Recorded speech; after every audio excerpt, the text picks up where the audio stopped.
Islam Israel apa? Fenomena. Selamat datang pemirsa, Anda kembali bersama Menyingkap Fakta. Kali ini kami akan membongkar sisi tersembunyi dari sebuah perubahan mencolok di Gaza yang sedang menjadi perhatian publik.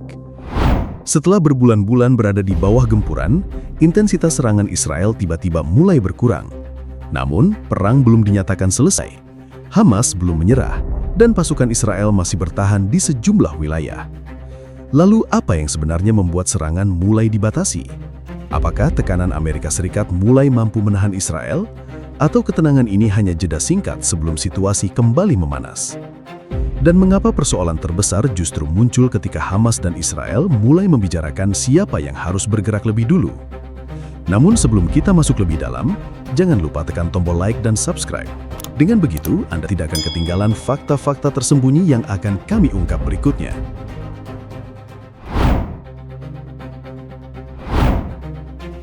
Perubahan yang cukup mencolok di Gaza pada awal Agustus 2026. Setelah berbulan-bulan wilayah itu terus berada di bawah tekanan militer, intensitas serangan Israel mulai terlihat menurun. Namun perubahan ini tidak disertai pengumuman bahwa perang telah berakhir, dan Hamas juga belum menyatakan menyerah. Justru pada saat serangan mulai berkurang, tekanan diplomatik dari Amerika Serikat terhadap Israel semakin terasa. Pada 30 Juli 2026, Presiden Amerika Serikat Donald Trump mengumumkan terobosan baru terkait Gaza. Dalam skema yang didorong Washington, Hamas diarahkan menuju proses pelucutan senjata, sementara Israel didorong untuk menghentikan sebagian operasi militernya dan menarik pasukan secara bertahap. Gagasan ini dirancang agar kedua proses berjalan melalui tahapan yang dapat diawasi. Tetapi situasi di lapangan tidak langsung berubah menjadi tenang. Pada 2 Agustus 2026, Israel masih melancarkan serangan di Gaza. Sejumlah korban dilaporkan jatuh dalam serangan yang terjadi sepanjang malam. Israel ketika itu tetap menegaskan bahwa ancaman terhadap pasukannya belum hilang. Artinya, meski perundingan sedang bergerak, militer Israel belum sepenuhnya mengubah pola operasinya. Perubahan yang lebih jelas mulai terlihat pada 3 Agustus 2026. Nikolai Mladenov, pejabat yang terlibat dalam proses transisi Gaza, bertemu Benjamin Netanyahu di Yerusalem. Dalam pertemuan itu, Israel didorong untuk menahan serangan agar ruang negosiasi tidak langsung runtuh. Pada hari yang sama, tidak dilaporkan serangan udara besar Israel di Gaza. Sesudah itu, operasi militer disebut mulai diperketat. Serangan tertentu tidak lagi dilakukan sebebas sebelumnya, sementara keputusan untuk melancarkan operasi membutuhkan pengawasan dan persetujuan yang lebih tinggi. Israel tetap mempertahankan hak untuk menyerang apabila menilai ada ancaman langsung, tetapi ruang gerak militernya mulai lebih terbatas dibandingkan periode sebelumnya. Pada 10 Agustus 2026, laporan menyebut operasi Israel di Gaza telah berkurang secara signifikan di tengah tekanan Amerika. Dari luar, keadaan ini mudah dibaca sebagai tanda bahwa Israel mulai mundur. Namun kenyataannya jauh lebih rumit. Berkurangnya serangan udara tidak berarti pasukan Israel meninggalkan wilayah yang telah mereka kuasai. Tentara Israel masih bertahan di berbagai posisi, sementara sebagian besar wilayah yang sebelumnya berada di bawah kontrol militer tetap belum dikosongkan. Inilah perbedaan penting yang sering terlewat. Langit Gaza memang sedikit lebih tenang, tetapi peta kekuasaan di darat belum berubah secara drastis. Karena itu, penurunan serangan pada awal Agustus 2026 bukan sekadar soal jumlah ledakan yang semakin sedikit. Perubahan ini menunjukkan bahwa pertempuran mulai bergeser dari medan tempur menuju meja perundingan, dengan Amerika mencoba menahan Israel tanpa benar-benar membuatnya meninggalkan posisi yang sudah dikuasai. Tekanan ini membuat penurunan serangan memiliki makna ganda. Di satu sisi, Washington memperoleh ruang untuk mendorong kesepakatan. Di sisi lain, Israel belum menunjukkan bahwa pengurangan operasi tersebut bersifat permanen. Selama pasukannya tetap berada di lapangan dan mekanisme penarikan belum dimulai, ketenangan itu masih sangat rapuh. Setiap perkembangan keamanan baru dapat mengubah arah keadaan hanya dalam waktu singkat dan membuka kembali eskalasi besar. Menurut Anda, apakah berkurangnya gempuran ini benar-benar tanda perubahan strategi Israel atau hanya jeda sementara akibat tekanan Amerika? Sebab, persoalan berikutnya jauh lebih rumit. Bukan soal siapa yang mau berhenti lebih dulu, melainkan siapa yang berani mengambil langkah pertama tanpa jaminan bahwa pihak lainnya akan melakukan hal yang sama.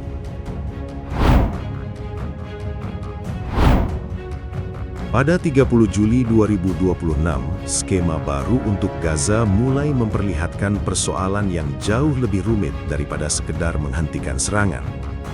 Di atas kertas, susunannya terlihat sederhana.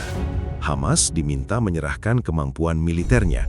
Israel kemudian mengurangi operasi dan menarik pasukan secara bertahap. Setelah itu, wilayah yang ditinggalkan akan dialihkan menuju mekanisme keamanan dan pemerintahan baru. Namun hambatan terbesar justru muncul pada urutan pelaksanaannya. Hamas tidak menolak gagasan pelucutan senjata secara langsung. Kelompok itu meminta agar proses tersebut berjalan bersamaan dengan penarikan pasukan Israel. Bagi Hamas, menyerahkan senjata lebih dulu berarti kehilangan alat tawar utama sebelum memperoleh kepastian bahwa Israel benar-benar akan meninggalkan Gaza. Israel melihat persoalan yang sama dari arah sebaliknya. Benyamin Netanyahu menegaskan bahwa pasukan Israel tidak akan meninggalkan wilayah yang telah dikuasai sebelum Hamas kehilangan kemampuan militernya. Bagi pemerintah Israel, menarik pasukan terlalu cepat dianggap berisiko memberikan ruang bagi Hamas untuk membangun kembali jaringan, persenjataan, dan struktur komandonya. Pada 9 Agustus 2026, perbedaan itu semakin terbuka ketika Netanyahu menolak rancangan dalam bentuk yang sedang dibahas. Ia menegaskan bahwa Israel menginginkan pelucutan senjata lebih dahulu, bukan sekedar janji bahwa proses tersebut akan dilakukan kemudian.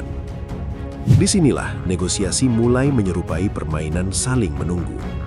Hamas ingin melihat tentara Israel bergerak mundur sebelum menyerahkan seluruh kekuatannya.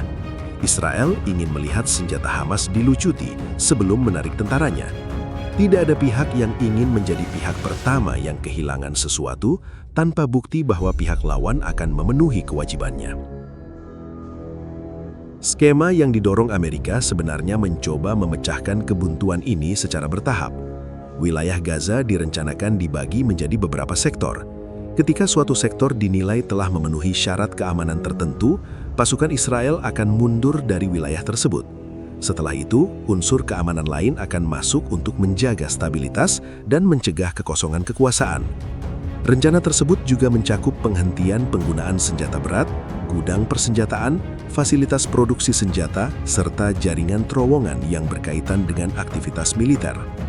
Pada saat yang sama, pemerintahan sipil baru diproyeksikan mengambil alih pelayanan dasar, sementara pasukan stabilisasi internasional membantu keamanan di wilayah yang ditinggalkan Israel.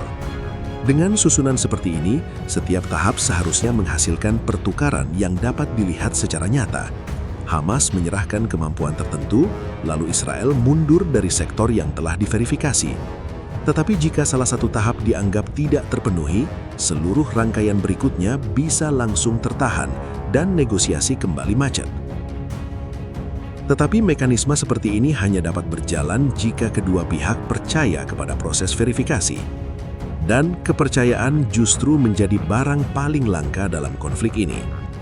Situasinya semakin menarik karena pada 9 Agustus 2026 muncul laporan bahwa Netanyahu sebelumnya sempat menyetujui rencana percobaan penarikan pasukan dari 3 wilayah kecil dekat Rafah. Rencana itu disebut telah dibicarakan bersama pihak militer Israel dan Amerika Serikat.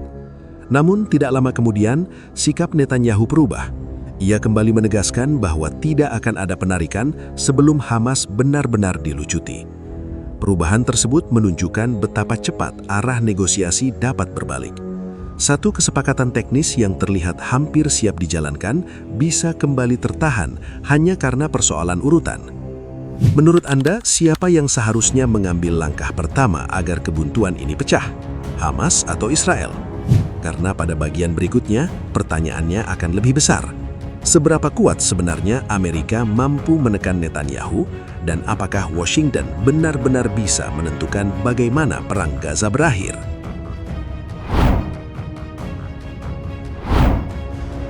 Pada 10 Agustus 2026, tekanan Amerika terhadap Israel mulai terlihat lebih jelas. Board of Peace menyatakan bahwa rencana transisi Gaza masih berjalan, meskipun Netanyahu sehari sebelumnya menolak beberapa bagian penting dari skema tersebut. Washington tidak hanya mencoba menghentikan serangan, tetapi juga mengatur urutan penarikan pasukan, pelucutan senjata, dan pembentukan mekanisme keamanan baru. Strateginya sederhana, tetapi sulit dijalankan. Amerika berusaha membuat setiap langkah dapat diverifikasi. Jika Hamas memenuhi kewajiban di suatu wilayah, Israel diharapkan mengurangi kehadiran militernya di sektor tersebut. Sebaliknya, jika Israel mundur, mekanisme keamanan baru harus segera masuk agar tidak muncul kekosongan yang bisa dimanfaatkan kelompok bersenjata. Masalahnya, kemampuan Washington untuk mempengaruhi Israel memiliki batas.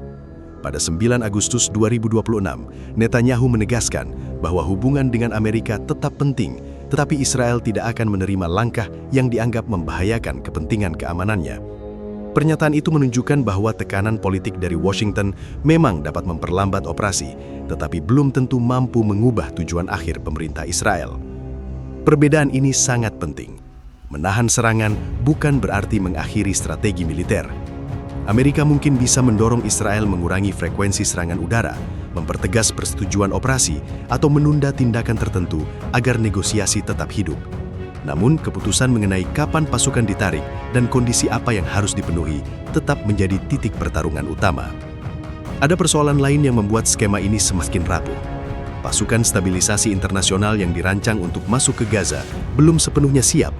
Hingga 10 Agustus 2026, beberapa negara memang mulai menyatakan kesiapan berkontribusi, tetapi pengerahan penuh diperkirakan membutuhkan waktu. Artinya, bahkan jika Israel bersedia meninggalkan suatu wilayah, masih ada pertanyaan mengenai siapa yang akan mengisi ruang keamanan setelahnya.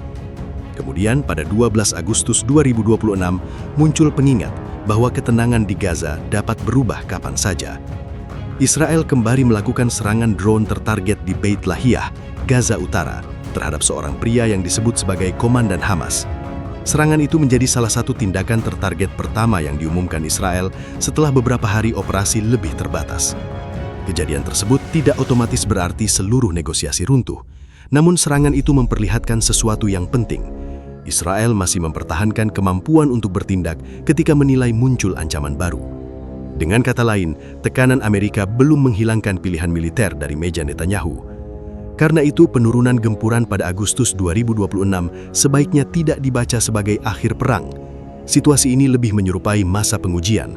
Amerika sedang mencoba membuktikan bahwa diplomasi dapat menghasilkan perubahan nyata, sementara Israel dan Hamas terus menguji seberapa jauh mereka harus mengalah tanpa kehilangan posisi tawar.